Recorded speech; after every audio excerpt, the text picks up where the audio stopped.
The surest herald of a manifesting desire is the hush that settles within, an inner sea suddenly made calm, a glassy surface so flawless it mirrors the heavens. That stillness is no ordinary pause. It is consciousness accepting a covenant. When you first entertained the wish, the waters churned with wanting, waves of lack slapping against the bulwarks of effort. You visualized, you affirmed, you pleaded, but wanting implies distance, and distance demands toil. Then comes a subtler movement, like a breath drawn not by lungs but by the soul itself, and the scene shifts from pursuit to possession. You feel it the way you feel air after a storm, clean, ion-charged, quietly electric. Though nothing yet appears in the outer play, the drama in consciousness has reached its final act, and you are now the character who has, rather than the spectator who hopes. Educators of the spirit have always cautioned that this interior calm is not to be confused with passivity. It is not apathy, but authority, the kind a seasoned captain shows when waves rise at midnight. He does not panic. He adjusts the sails, confident the ocean serves his route. Likewise, when the desire floats, complete, you cease petitioning the universe and begin steering it. You sense the objective fact beneath the subjective surface, a kernel of certainty, impossible to explain, yet impossible to deny. At that moment, the body responds as though the prayer were answered in real time. Shoulders descend, pulse slows, and the ordinary chatter of thought slips into a single, luminous statement of being. I am already what I long to be. This declaration, whispered without lips, is the secret signature that engraves itself upon the subconscious, where all conditions gestate. Students often ask how to detect this threshold, how to know whether the silence they feel is genuine completion or merely fatigue. The test is simple. Imagine relinquishing the desire. If the mind clutches at it or feels a pang of loss, the seed is not yet sown. But if you can lay it down like a task happily finished, trusting its return in bloom, you have entered the stillness that precedes manifestation. In that moment, the outer world may even appear more chaotic. For you no longer bend and sway with every contradictory gust. You have taken your position at the helm, and external storms lash only the deck, never the core of decision. One evening I retired to my armchair rehearsing a single scene, a publisher shaking my hand and calling the forthcoming manuscript a certain success. I repeated this brief tableau until the mood of mission accomplished saturated me so completely that the desire to repeat it vanished. A golden drowsiness enfolded me, and I drifted into natural sleep. The next day brought nothing unusual save a subtle happiness. 48 hours later, the publisher I had pictured, whom I had not contacted in months, telephoned to announce an unexpected opening in his schedule and asked for the manuscript at once. The stillness had spoken long before the telephone rang. Why does serenity wield such creative power? Because emotion is the language of the subconscious, and serenity is the emotion of done. It signals that the mind has ceased oscillating between fulfillment and failure. The subconscious, receiving that unambiguous imprint, hurries to arrange circumstances that echo the inner decree. This is why sacred texts insist on entering the chamber and shutting the door. The chamber is focused awareness. The door is the cessation of doubt. From that sanctuary, decrees go forth that never return void. Practically, this means training yourself to linger in sensory saturation until desire transforms into embodiment. Close your eyes and inhabit the consequence of success. Hear the congratulatory voices. Feel the substance you would touch. Inhale the scent of arrival, paper of a new contract, salt spray off a coastal home. Whatever your aim entails, continue until the scene no longer feels like acting but remembering. At the instant it tips into memory rather than fantasy, let it fade. That willingness to let go is your proof of possession.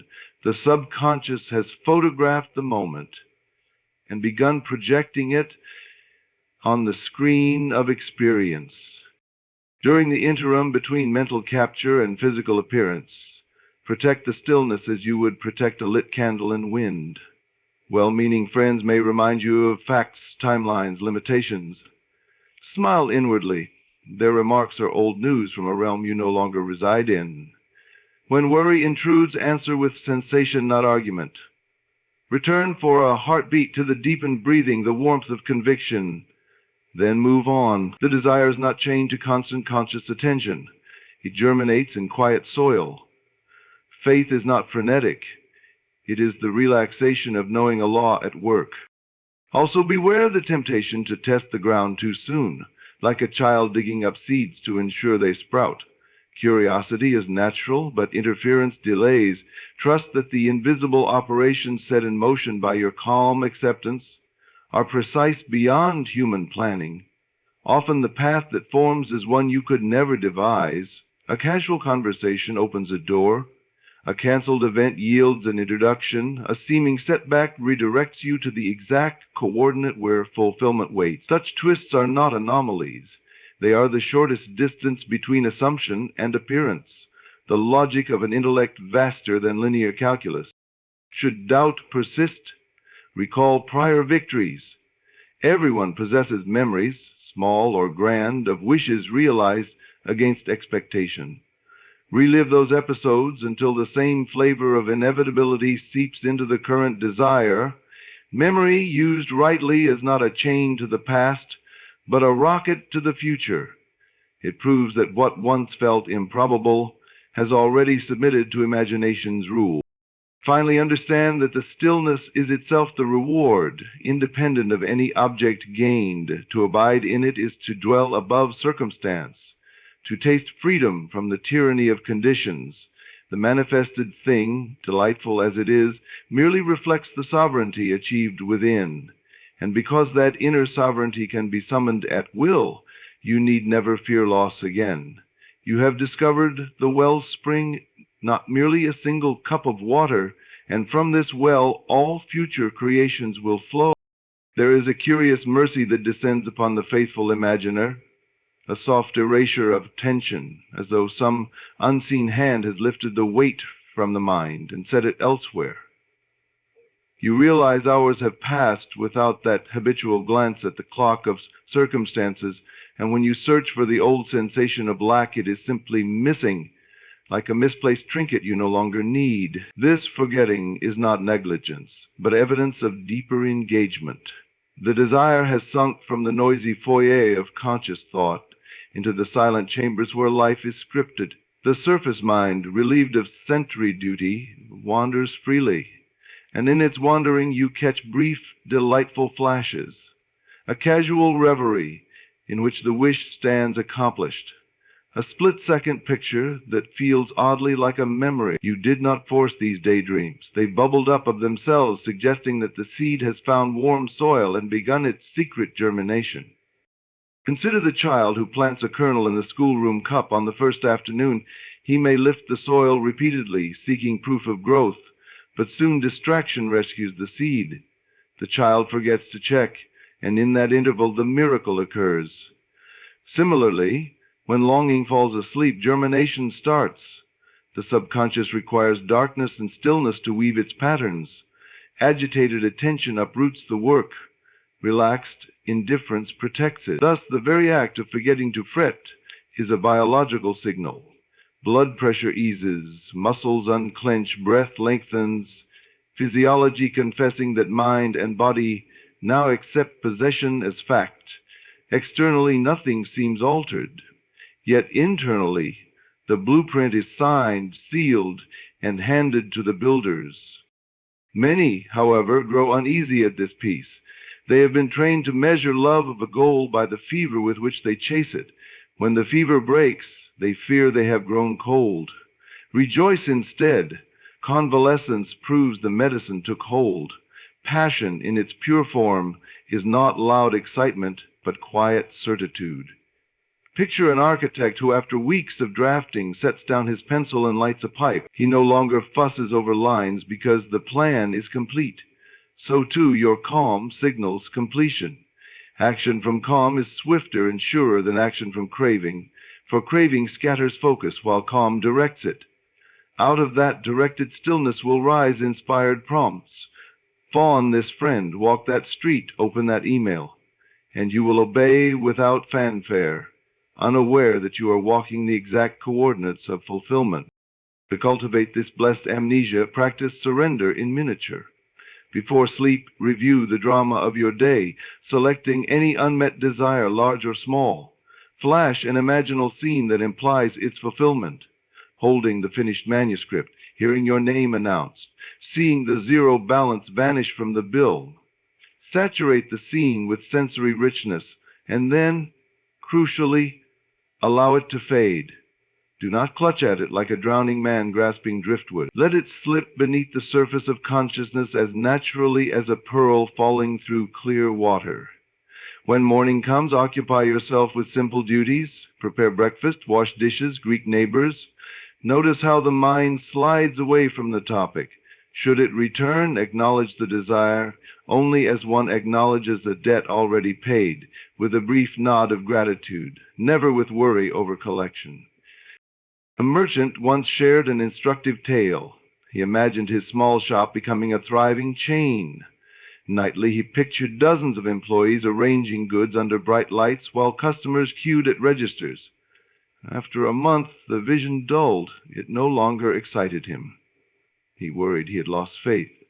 Yet in those same weeks, he felt prompted to learn basic bookkeeping and to visit a disused storefront 2 streets over. The lessons were tedious, the space unremarkable, but he pursued both impulses. A year later, that forgotten storefront was bustling as his second branch, and the bookkeeping allowed efficient scaling. Retrospect revealed that the moment excitement waned, the machinery had shifted from ideation to execution. Quiet intent had yielded precise guidance, more valuable than emotional fireworks. Understand, then, the psychology of holy forgetfulness. Imagination impresses the subconscious through feeling, but perpetually stimulating feeling can exhaust the nerves and blur the message. Once the impression is clear, repetition becomes redundant. Worse, it risks engraving contrary signals of doubt. Forgetting functions as a safeguard. It releases the subconscious to perform without interference, assuring that the outer world will echo the inner decree in the most direct fashion available. When impatience arises, remind yourself that the electricity already flows. Flipping the switch repeatedly will not brighten the bulb, but may wear out the wiring. Yet do not confuse forgetfulness with apathy. Apathy drains color. Forgetting to fret leaves a residue of quiet joy. You will catch yourself smiling at nothing, humming tunes you cannot name, treating each passerby with effortless goodwill. These are side effects of possession. The consciousness that owns a thing radiates ease, and ease attracts cooperative elements, the way a meadow invites wildflowers. Opportunities cluster around the non-anxious soul, for people sense certainty as surely as they smell perfume. Even obstacles become partners. A canceled appointment frees the hour required for a crucial call. A delayed train seats you beside an investor. A minor flu forces rest that births a brilliant idea. From the plateau of calm, every contour of the landscape supports your summit. Should you seek practical exercises, begin with timed intervals of deliberate inattention. Choose a cherished aim and give it 10 concentrated minutes of imaginal fulfillment. At the end, say inwardly, "It is finished." Then forbid yourself to ponder it for the next 3 hours.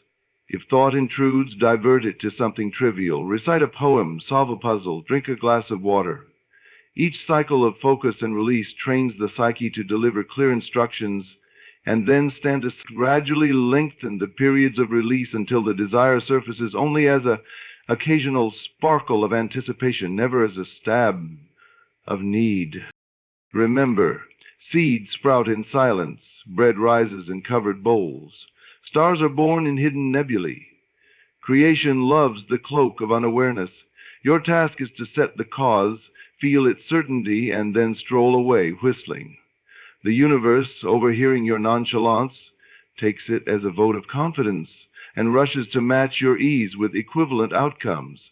In the fullness of time, a span often shorter than feared, you will glance back and wonder when exactly the miracle crossed the threshold. You will not recall, because the milestone was marked by your blessed forgetting.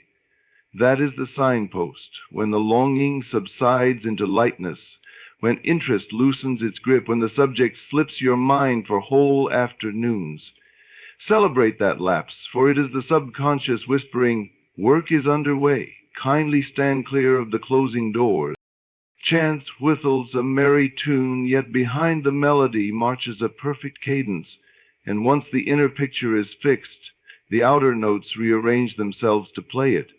At first the sequence appears accidental, a missed taxi, a forgotten umbrella, an overheard remark in a bustling cafe. But study the pattern, and you will see a thread as bright as gold looping through every bead.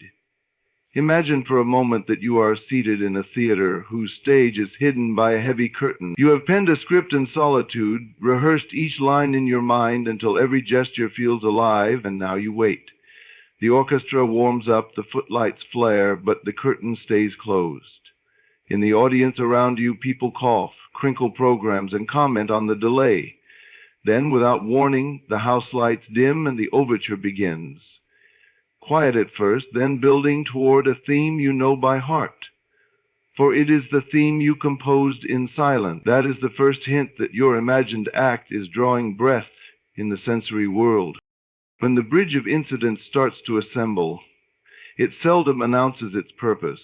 A stranger might utter your exact affirmation while waiting in line, and you dismiss it as coincidence. Later, a headline echoes the scene you played last night in drowsy reverie, yet you shrug, too occupied to note the echo. Only when 2 or 3 more events strike the same chord do you pause and whisper, "Something is moving." The mind, conditioned to linear causality, tries to trace direct lines between these events and your goal. Failing to do so, it labels them random. In truth, they are the scaffolding of fulfillment, rising piece by piece behind the scenery. By the time you finally glimpse the completed structure, you will realize every girder was hoisted by an unseen crane the moment you claimed possession inwardly. The educational task, therefore, is twofold. First, to train attention to recognize the bridge without interfering, and second, to move across it with gratitude rather than alarm. Consider the law-abiding clerk who imagines himself owner of a thriving enterprise. One morning, the company announces restructuring, and he is made redundant. The untrained mind cries injustice and panics. Yet if the inner picture remains undisturbed, the layoff is revealed as the first plank of the bridge. Out of the forced pause, he might accept a temporary freelance contract.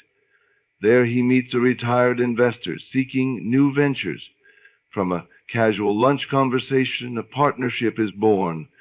Trace the line backwards, and each displacement, each diversion, fits together like clockwork gears turning the same central shaft. Had fear broken his inner image at the first jolt, the gears would have stopped, and the seeming setback would have hardened into actual loss, instead of metamorphosing into elevation.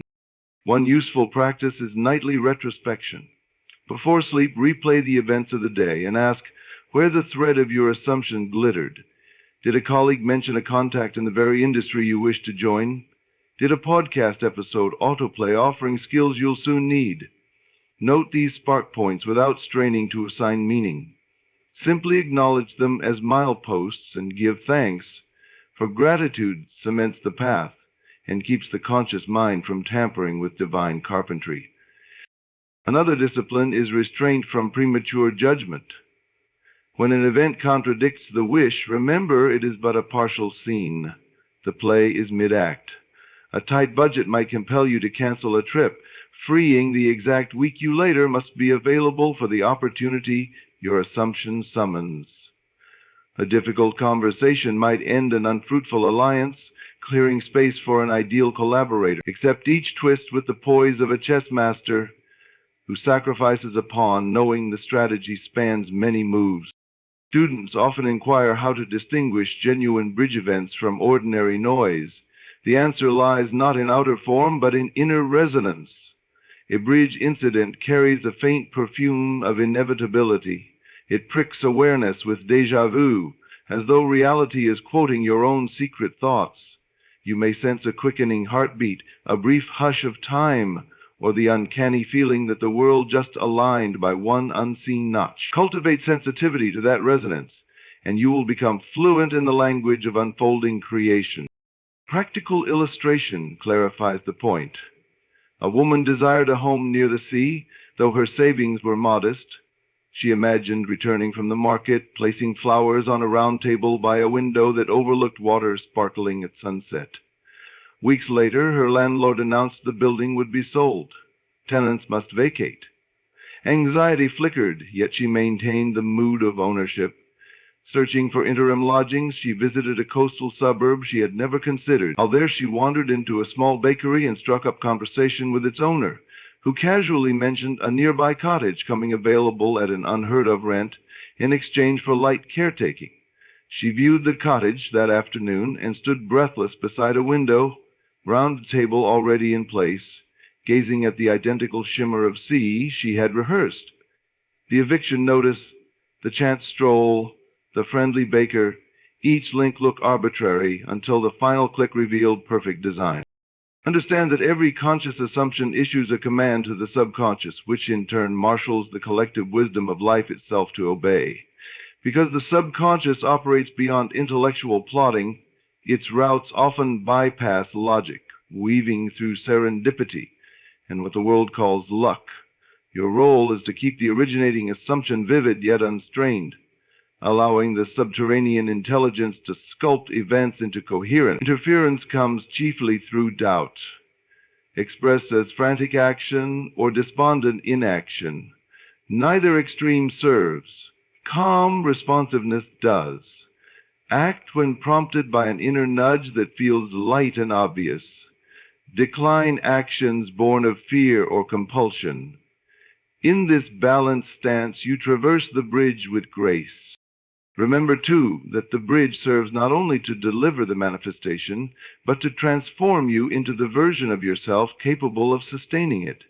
Each incident subtly adjusts attitudes, skills, and relationships.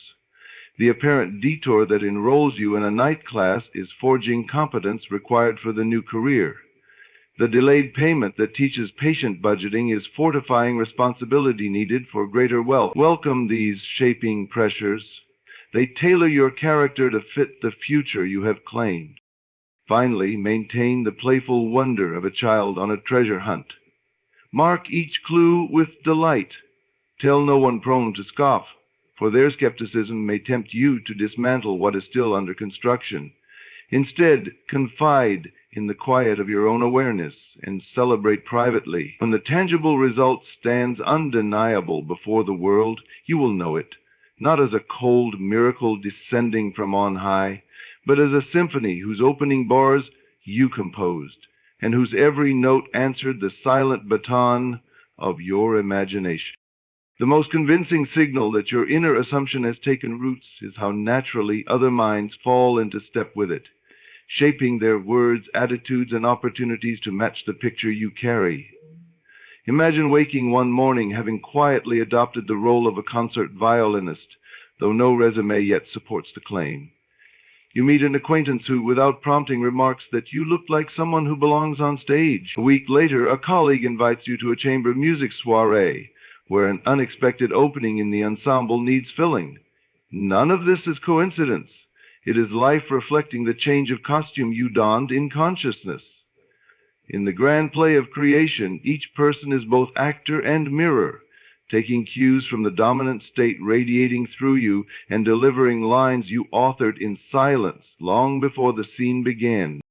This mirror effect is neither psychological flattery nor random fluke. It is law.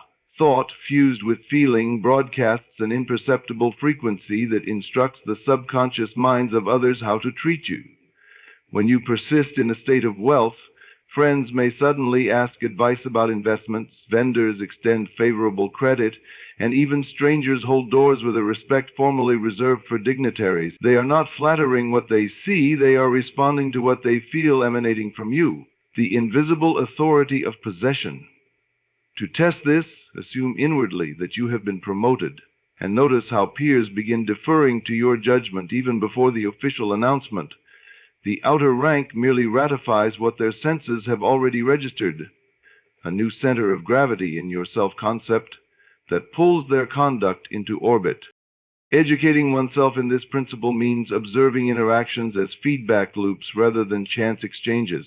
The co-worker who repeatedly forgets your name may be reflecting your own uncertainty about belonging. Alter the inner verdict.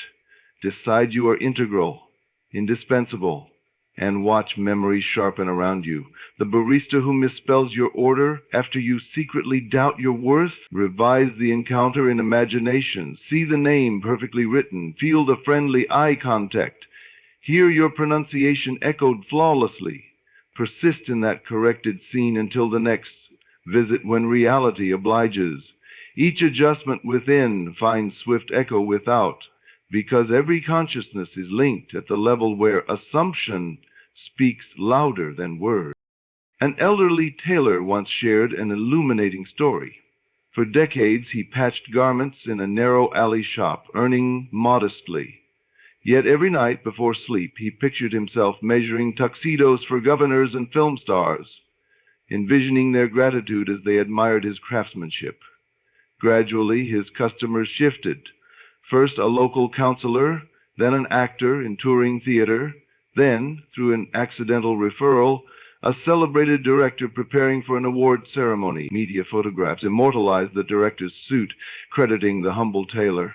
Almost overnight, the alley shop became a pilgrimage site for the elite. When asked how he felt about the sudden fame, he shrugged with serene amusement, explaining that the transformation had occurred years earlier in his nightly theater of the mind. The world was only now catching up. The pedagogy here is clear. To change another's attitude, revise the concept you hold of yourself and of them simultaneously. If you wish a difficult relative to show warmth, do not cajole or argue. Instead, enter the inner workshop and craft a scene in which their face softens at your arrival. Their conversation flows with easy affection. Feel the mutual respect as accomplished fact. Persist until the image elicits genuine emotional relief, then release it. Without overt persuasion, you will observe subtle, yet undeniable shifts, a kinder tone in their greeting, a sudden gift for which they cannot explain the impulse. They are responding to the new blueprint, silently delivered to their subconscious through the conduit of shared imagination. Skeptics protest that people possess free will. Indeed they do, but free will operates largely on the conscious plane, while the deeper subconscious layer, where habits, first impressions, and unexplained hunches reside, remains exquisitely suggestible. Your sustained assumption does not violate their liberty. It influences the subterranean soil where their decisions sprout. Just as certain frequencies cause iron filings to arrange into patterns without touching them, your inner state organizes surrounding minds into complementary configurations. Should another person's anchored belief contradict yours, you may meet resistance, yet consistent inner vision eventually either transforms that belief or redirects you to circumstances where harmony prevails. The law favors whichever picture is held with greater feeling and persistence. Practical exercise cements understanding. Choose a current relationship, professional, familial, or casual, where behavior rings discordant with your desired reality. Tonight, before drifting into sleep, construct a vivid clip lasting no more than 10 seconds in which the interaction feels perfect. Perhaps the supervisor praises your contribution, or a partner listens with empathetic focus. See the scene from the first-person viewpoint. Hear the tone, catch the subtle body language, feel the emotional ease. Replay the clip 3 or 4 times until the sensation of completion replaces effort. In days ahead, refuse to mentally rehearse old frustrations. Instead, recall the new scene whenever the person's name arises. Very soon you will witness physical dialogue shift to match the imaginal rehearsal, often with phrasing eerily similar to words you heard only in your mind. Maintain scientific detachment during the experiment. Log each unfolding change. Unexpected smiles, quicker replies to messages, invitations previously withheld. These are empirical data proving the hypothesis that inner state governs outer response. The method requires no vocal affirmations directed at others, no manipulation, only disciplined imagination backed by feeling. The reward is the realization that your social environment is clay, not granite, and you are ever sculpting it with silent thoughts. As mastery deepens, wider circles of acquaintance begin mirroring the identity you nurture. Assume the mantle of a sought-after consultant, and friends introduce you as the expert who can solve that. Wear the vibration of joyous parenthood, and children gravitate toward you in parks, reflecting the family atmosphere blooming within. Eventually, the entire world presents itself as a tableau arranged for your benefit, not through domination, but through resonance. You become the tuning fork that sets the pitch for every surrounding instrument, and the symphony of relationships crescendos in harmony with your chosen score. The moment an imaginal seed is quickened, the outer world often responds with a tightening rather than an immediate bloom, much as the sky grows darkest before dawn or the womb contracts hardest just before a child appears. These contractions, unexpected bills, silences where replies once flowed, a project suddenly collapsing, are not the universe negating your desire, but compressing events, so the latent image may press through the crust of fact. If you interpret the squeeze as failure and abandon your assumption, you halt the birth and label a labor disaster. Yet if you recognize the pain for what it is, muscles of circumstance reorganizing themselves, you relax into mastery, and the spasm resolves into delivery. Study any great transformation and you will find this rhythm. Conception in imagination, gestation in seeming contradiction, emergence in triumphant order. A man visualizes wealth. The next week his company downsizes and he is released. Panic is the reflex of the untrained, but wisdom whispers that the very job he mourns stood between him and the channel of abundance. Freed from habit, he accepts a freelance commission that triples his income within months. In hindsight, the dismissal reads like the surgeon's cut, sharp, alarming, yet essential to remove blockage. The contraction cleared the path. To navigate contraction skillfully, observe first the feeling they provoke. Doubt surges, stomach clenches, thoughts race. Rather than wrestle the doubt, label it a labor pain and breathe into the silent conviction of completion. Say inwardly, "This too is part of my answered prayer." The phrase does not excuse inaction. It dissolves panic so the next inspired step can surface. Fear is loud, inspiration quiet. You must still the former to hear the latter. In that hush, a small directive may arise. Phone an old acquaintance. Tweak the proposal.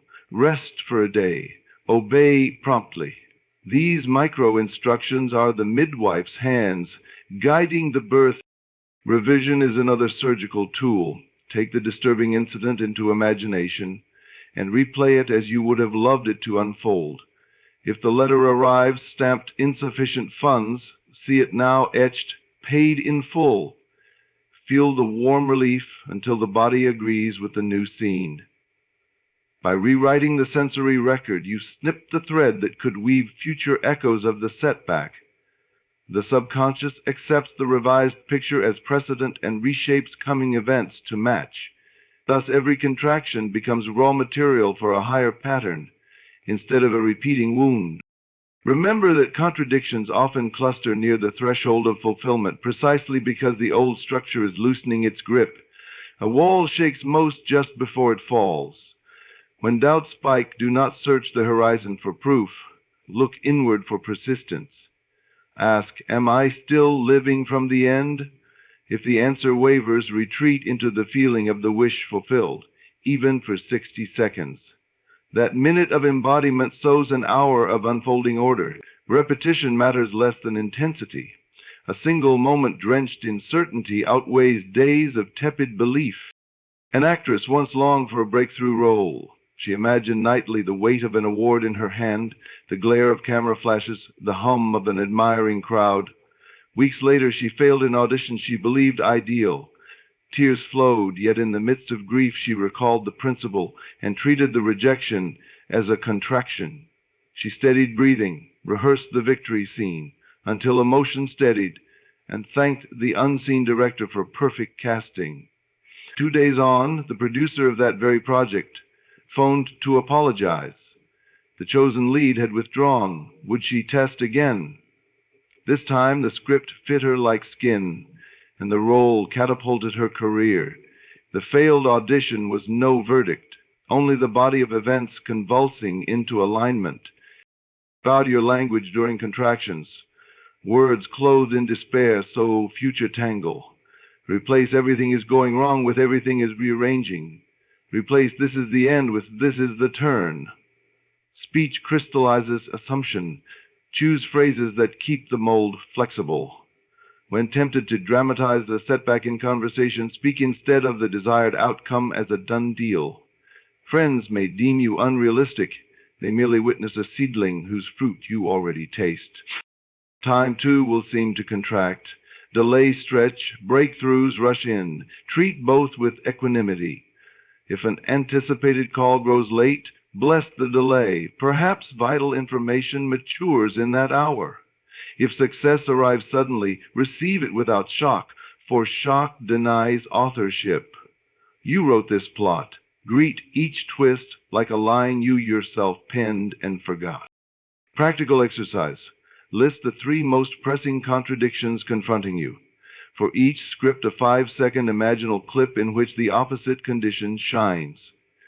Play the clip until your pulse slows, evidence that feeling has shifted. Then release it.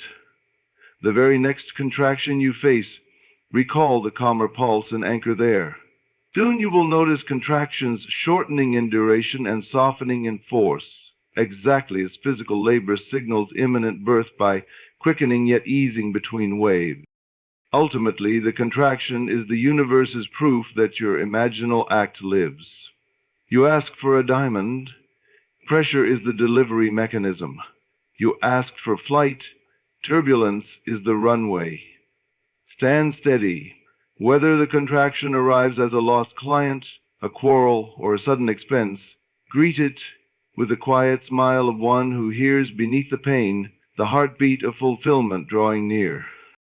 In the twilight hours, when the body drifts beneath the buoy line of waking thought, the stage hands of creation wheel out their sets and begin a silent dress rehearsal.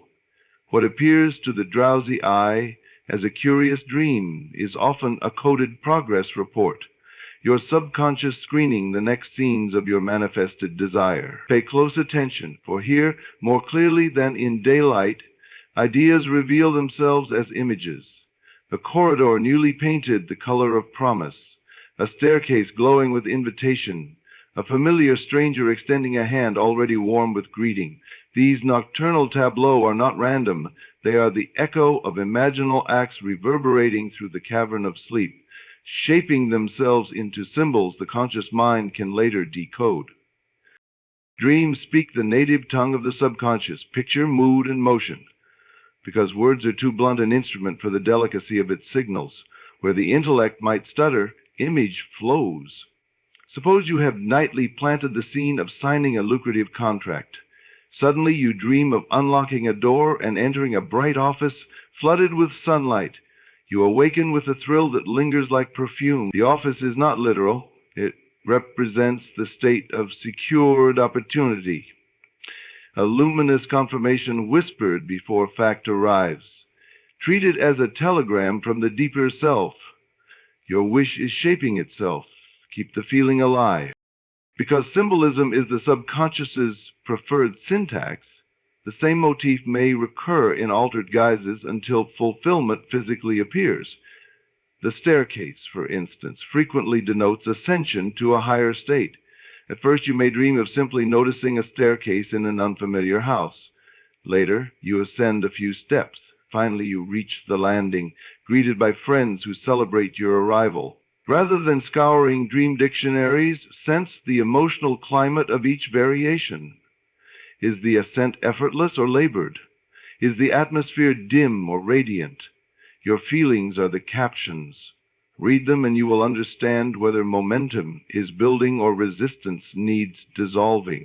One of the most practical uses of dream symbolism is diagnostic. Imagine you have cultivated the feeling of perfect health, yet a dream shows you searching frantically for misplaced shoes. Shoes carry the symbolism of readiness and movement. Losing them suggests an underlying fear that you cannot walk into the future you have imagined. Instead of despairing, recognize the dream as constructive criticism. Spend time tomorrow embedding in imagination the ease of lacing sturdy shoes, feeling the ground firm under confident steps. Repeat until a later dream depicts you striding along a sunlit path. The subconscious has accepted the corrective instruction, and your physical condition will soon echo the change. Sometimes dreams arrive in sequences, each a storyboard panel advancing toward fulfillment. A woman longing to start a family first dreamed of holding a seed, then of watering a sapling, and finally of standing beneath a full-grown tree heavy with fruit. Within months, medical concerns that had delayed conception resolved themselves, and she celebrated the birth of a healthy child. She had never consciously chosen those images. They were self-generated previews mapping the invisible progress of her desire. By recording each dream on waking, she fortified her faith, greeting setbacks as temporary eclipses rather than omens of failure. The educational power of dreams deepens when you learn to incubate them deliberately. Before sleep, review your intention in a brief, sensory-rich clip. Do not issue commands like a drill sergeant. Offer suggestions like a playwright trusting the cast to improvise. As drowsiness blankets thought, whisper, "Show me tonight the next logical step." Release the request and surrender to sleep. Very often, a dream will answer with striking clarity, perhaps a name you should call, a setting you should visit, or an object whose symbolism points to inner adjustment. Keep pen and paper at bedside.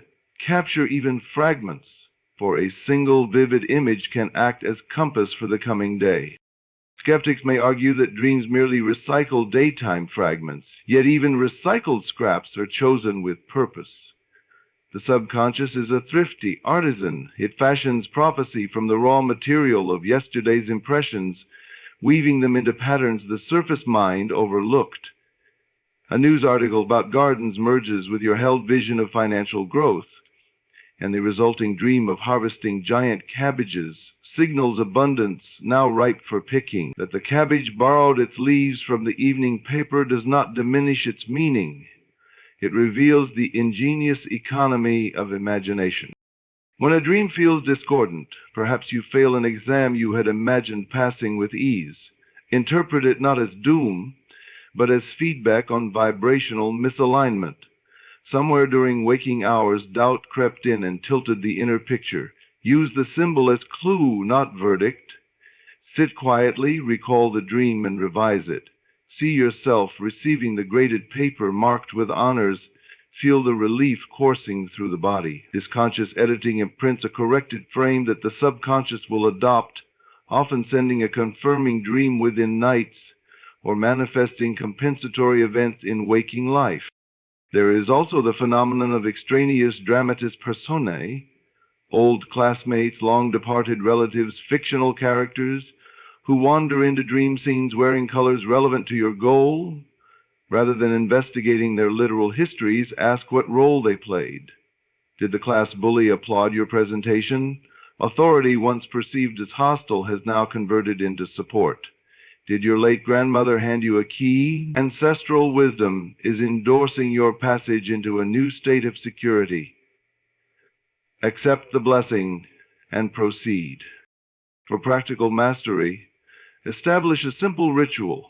Each morning, list 3 details, objects, emotions, actions, from any dream you remember. Identify which detail felt most charged, then relate it to your active assumption.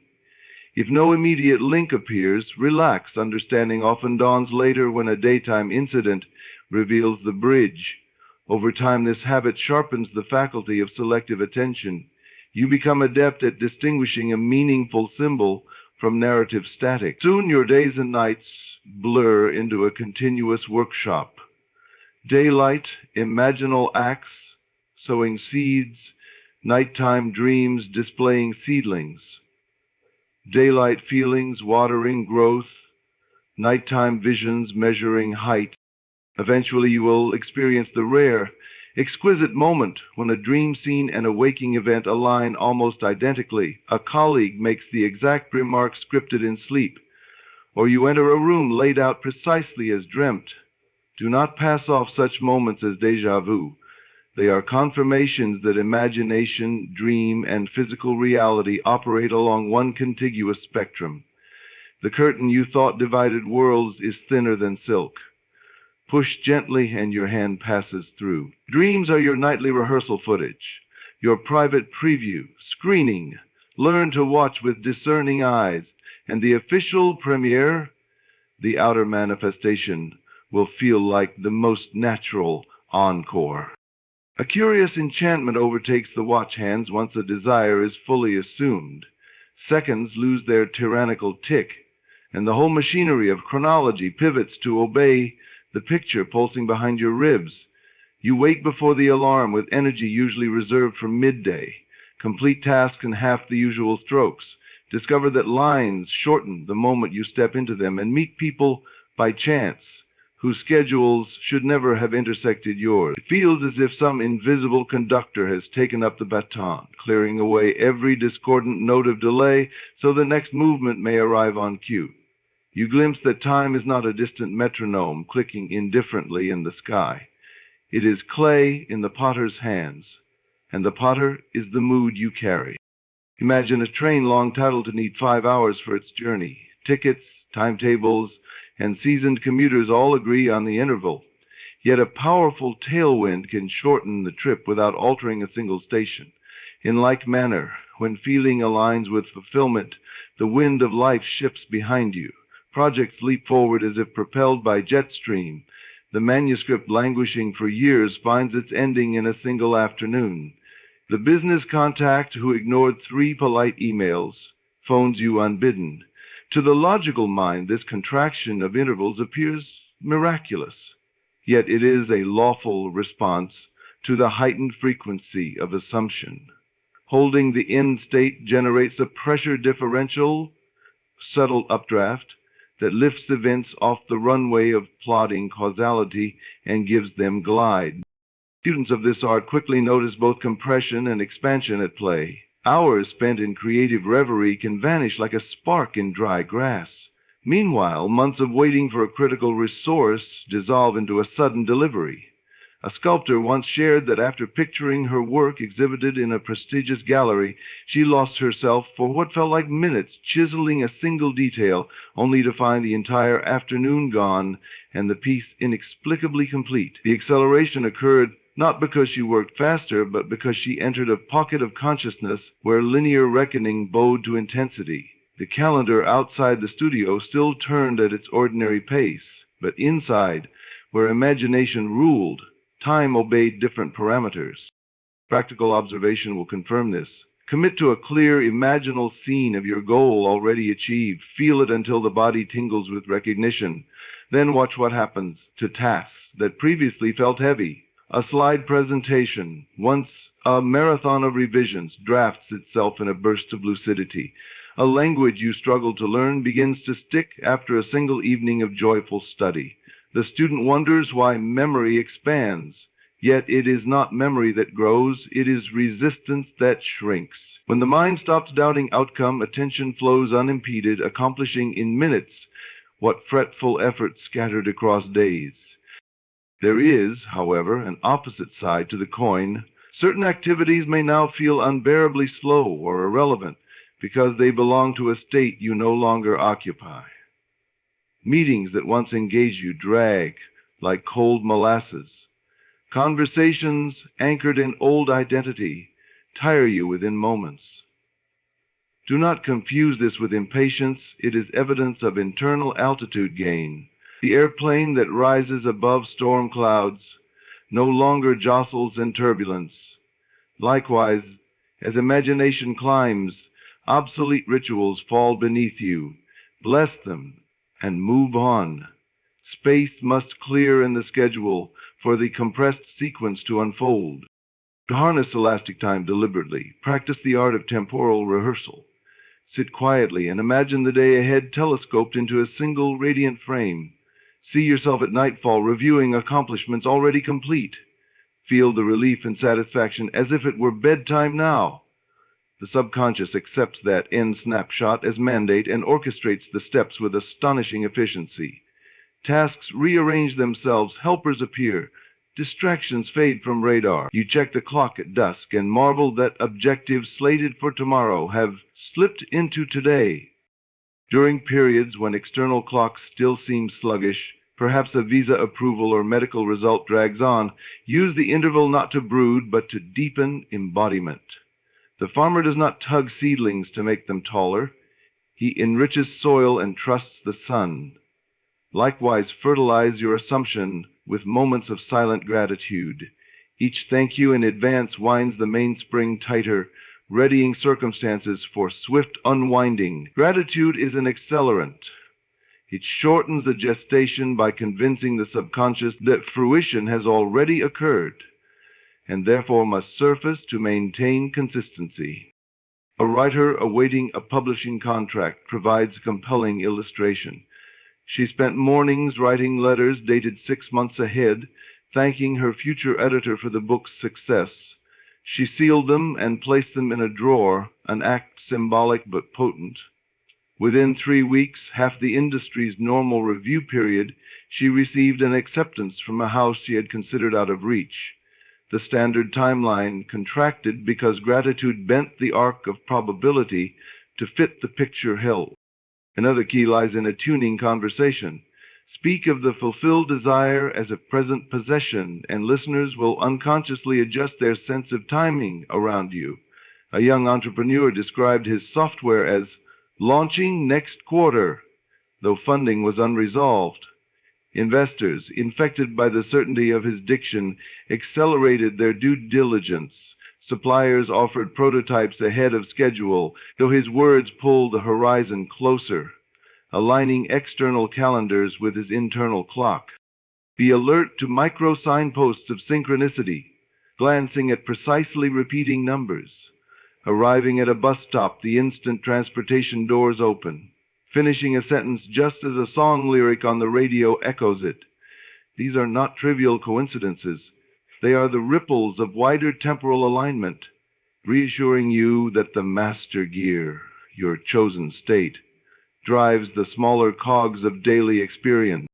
Should moments arise when progress appears to stall, pause and recall the principle. Delay is never an external decree. It is a mirror of hesitation within. Gently re-enter the scene of completion. Enrich it with new sensory color, and time will once more contract to meet the vividness of your claim. Picture a rubber band stretched. Release tension and it snaps forward. Every refreshed assumption is a release of tension by way of certainty, and reality springs to catch up. By engaging these practices, temporal rehearsal, gratitude in advance, speech from the end, you discover the liberating joke that not enough time is the imagination telling stories out of habit. Replace the story and the clock rewrites its script. What the world calls deadline becomes lifeline, drawing manifestations from the unseen realm to shake your hand ahead of schedule. A moment arrives when the inner play, having rehearsed its final scene countless nights behind closed eyelids, gives a small, almost imperceptible click, like a door settling snug against its frame, and the soul registers a verdict as ancient as creation itself. It is finished. The phrase is not shouted, nor is it argued. It blooms in the chest with the softness of a candle lighting by its own accord. One feels neither euphoria nor frenzy, but the steady pulse of inevitability. From that instant onward, evidence is no longer sought, for evidence has already been issued in the coin of certainty. Imagination, having cast its vote, now retires to the gallery and trusts the ballot counters of circumstance to reveal the outcome on schedule. This irreversible knowing is very different from hope, which trembles on tiptoe, peering over tomorrow's fence. Hope is a useful seedling, but it can still fail for want of water. The knowing we speak of is the full-grown oak whose roots clasp bedrock. Storms may snap branches, yet the trunk remains immovable. How does one pass from hopeful visualization to that oak's solid assurance? By sensing with every fiber that the imagined scene has tasted the air of reality and cannot be returned to the realm of mere wish. The subconscious, once impressed beyond doubt, governs the machinery of events with an authority the conscious mind could never marshal. Educators of the unseen have likened this conviction to a check drawn on an unlimited account. You do not pace the bank lobby wondering whether the signature will be honored. You take a number, wait your turn, and carry on pleasant conversation, confident the funds are already yours. In practical terms, after the click of certainty, you find yourself speaking of the desire as though it were a memory when you stand up. When I moved into my studio by the sea, you may hear yourself saying, though the lease is yet unsigned, the tongue cannot help it, it has been commandeered by conviction. Friends might raise an eyebrow, but their skepticism glances off you like rain off oiled cloth. For an inner authority stout as granite has spoken. Daily life, under this unshakable knowing, acquires a graceful ease, not because obstacles vanish, but because they lose persuasive power. If you have assumed radiant health, a lingering cough does not alarm you. It is merely a final echo of the old script fading from the stage. If you have claimed financial freedom, an unexpected invoice is treated as one last bill from the former address, soon forwarded to the new, treasure-laden residence of your state. You pay it with good humor and bless it on its way, for you hold the title deed to greater inflow already impressed upon the unseen ledgers of supply. One of the clearest signs that the click has occurred is the disappearance of inner debate. The mind no longer convenes court to weigh pros and cons. Silence becomes judge, jury, and verdict, and its judgment is always for completion. Should stray doubts attempt to reopen the case, they meet a locked door. There is simply no courtroom left to enter. It was dismantled the moment certainty took the bench. This is why the truly convinced individual can discuss the vision in calm, unhurried tones. He wastes no breath convincing others. He needs their belief no more than a seed needs applause to germinate. Yet do not mistake certainty for passivity. The soul now acts from inspiration rather than desperation. Just as water released from a dam flows effortlessly to the sea, so inspired actions glide forth without the stickiness of forcing.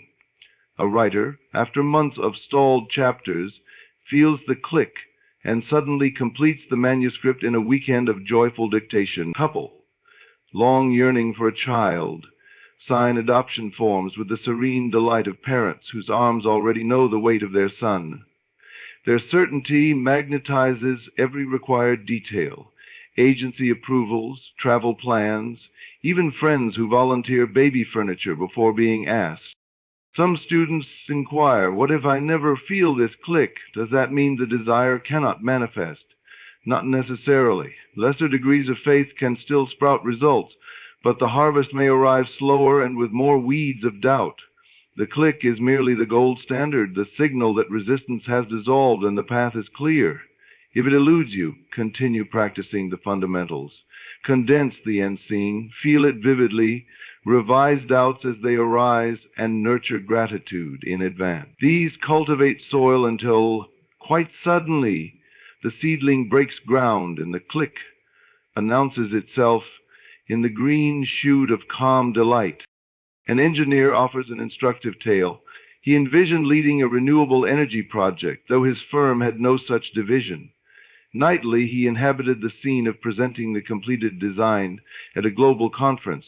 Weeks passed without news, but one evening, while quietly reading, he experienced a bodily sigh so deep it felt as if the world itself exhaled through him. A phrase drifted up, "The deal is sealed." Nothing in outer life had changed, yet he knew. Within days, a government grant was announced, his company scrambled a task force, and he was tapped to head it precisely as imagined.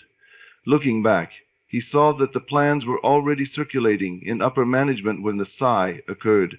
His certainty merely synchronized his awareness with a decision already made in the unseen corridors of corporate thought. Cultivating this quality of knowing is less about straining for faith and more about releasing contradiction. Picture a scale: on one side, the imaginal act; on the other, every unlovely report contradicting it. Each time you indulge doubt, another pebble lands on the wrong pan. Remove pebbles by refusing negative speculation, by revising painful memories, by celebrating small evidences of progress. Eventually, the scale tips, and gravity, the natural pull of fulfilled feeling, does the rest. The moment it tips is the click, the gentle confirmation that the universe now keeps your appointment. Live then as the one who has already received. Toast the promotion before the meeting. Straighten the guest room sheets before the loved one arrives. Give thanks for the healed body before the test results post. Such behavior is not delusion. It is the most practical acknowledgement of a cause set in motion. In time, the audible world will echo the silent decree, and others will call your confidence prophetic. You will smile, remembering the soft click in the dark that told you long before daylight broke, "It is finished, and so it must be." And so we return to the quiet chamber where this journey began, your own glorious imagination. You have walked with me through stillness that signals possession, through forgetfulness that proves germination, across bridges of incidents that vault coincidence into certainty, and you have seen the faces of others shift to mirror the role you silently accepted, felt life's contractions press desire through the narrow gate of fact, watched dream symbols unfurl like secret banners of progress, and tasted the elasticity of time that bends to beliefs held without waver. Finally, you have heard the soft inner click, the serene pronouncement that all is accomplished. Hold these 8 signs as instruments in a personal orchestra. When the hush descends, play it like a gentle drum. When doubts arise, let grateful forgetfulness hush them. When the world strings beads of incident, read the pattern and smile. Welcome contractions as midwives. Decode your night visions, glide on accelerated hours, and rest in the certainty that whispers, "It is finished." If ever the outer stage seems to falter, do not plead with shadows. Return to the inner script. Revise with loving firmness and watch the props rearrange themselves in obedience to a deeper cue. For the law is simple. Assume the feeling, sustain the feeling, and reality, being nothing more than crystallized imagination, must comply. Tonight, as you lie between waking and sleep, choose one desire and dwell in its fulfilled fragrance until the heart sighs in recognition. Then let go and trust the faithful machinery you have now studied. The curtain will rise, the scene will play, and you will greet it not with surprise, but with the quiet joy of one who saw the rehearsal and therefore knows the finale.